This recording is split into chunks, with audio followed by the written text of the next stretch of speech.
بسم اللہ الرحمن الرحیم۔ السلام علیکم۔ آپ کا میزبان عامر شہزاد ایک نئی ویڈیو کے ساتھ آپ کی خدمت میں حاضر ہے۔ امید کرتا ہوں آپ سب خیریت سے ہوں گے۔ معزز ناظرین، آج ہم سورہ حج کا ایک مختصر سا خلاصہ سننے کی سعادت حاصل کریں گے۔ سورہ حج کے مکی یا مدنی ہونے میں اختلاف ہے۔ ایک قول یہ ہے کہ اس کی 6 آیتیں مدنی ہیں اور باقی آیتیں مکی ہیں۔ حضرت عبداللہ بن عباس رضی اللہ تعالیٰ عنہما اور امام مجاہد رحمۃ اللہ تعالیٰ علیہ کا ایک قول یہ ہے کہ سورہ حج مکی ہے، البتہ اس کی 3 آیتیں مدنی ہیں۔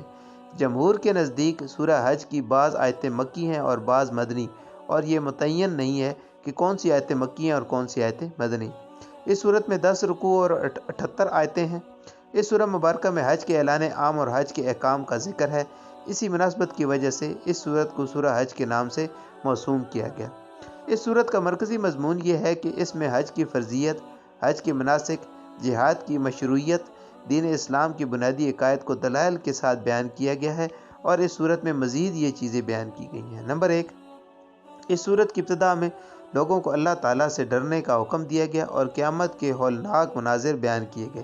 نمبر 2، مخلوق کی موت کے بعد اسے دوبارہ زندہ کرنے پر اللہ تعالیٰ کی قدرت کی دلیل بیان کی گئی کہ جو رب تعالیٰ مردہ نطفے سے زندہ انسان اور بنجر زمین کو پانی برسا کر سرسبز کرنے پر قادر ہے، تو وہ مخلوق کو دوبارہ زندہ کرنے پر بھی قادر ہے۔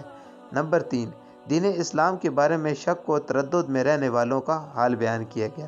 نمبر 4، 5 قسم کے کفار کو ہونے والا عذاب اور مسلمانوں کو ملنے والی جزا بیان کی گئی۔ نمبر 5، حج کے اعلان عام کا ذکر کیا گیا اور حج اور حرم سے متعلق چند احکام بیان کیے گئے۔ نمبر 6، کفار کے ساتھ جنگ کرنے کی اجازت دی گئی۔ نمبر 7، کفار مکہ کو پچھلی امتوں کے احوال سے ڈرایا گیا کہ جب انہوں نے ایمان کی دعوت قبول نہ کی وہ عذاب میں گرفتار ہو گئے۔ نمبر 8، نبی کریم صلی اللہ تعالیٰ علیہ وآلہ وسلم اور مسلمانوں کو اس بات پر تسلی دی گئی کہ وہ شیطان کی گمراہ کن باتوں سے نہ گھبرائیں، کیونکہ وہ ہر نبی اور رسول کی دینی سرگرمیوں میں رخنہ اندازی کرتا رہا ہے اور اللہ تعالیٰ شیطان کی ہر سازش ناکام بنا دیتا ہے۔ نمبر 9، مکہ مکرمہ سے ہجرت کے دوران شہید کر دیے جانے والوں اور انتقال کر جانے والوں کی جزا بیان کی گئی۔ نمبر 10، قرآن پاک کی عظمت و شان بیان کی گئی اور یہ بتایا گیا کہ کفار اور مشرکین قرآن مجید کو پسند نہیں کرتے اور وہ انبیاء مرسلین علیہم الصلاۃ والسلام سے بغض رکھتے ہیں۔ نمبر 11، یہ بتایا گیا کہ اللہ تعالیٰ نے چند فرشتوں کو دیگر فرشتوں پر اور چند انسانوں کو دیگر انسانوں پر فضیلت دی ہے۔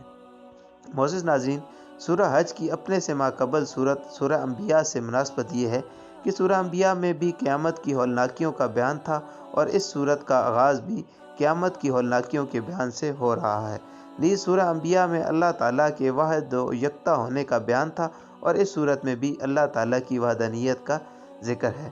معزز ناظرین، اللہ تعالیٰ ہمیں قرآن کریم کو پڑھنے، اس کو سمجھنے اور اس پر عمل کرنے کی توفیق عطا فرمائے۔ معزز ناظرین، اگر آپ کو میری یہ ویڈیو اچھی لگی ہے تو پلیز اسے لائک کریں اور دوسروں کے ساتھ شیئر کریں، اور ہمارا چینل اسلام کا نور سبسکرائب کریں۔ اپنا اور اپنے ارد گرد کے لوگوں کا بہت سارا خیال رکھیں۔ اللہ حافظ۔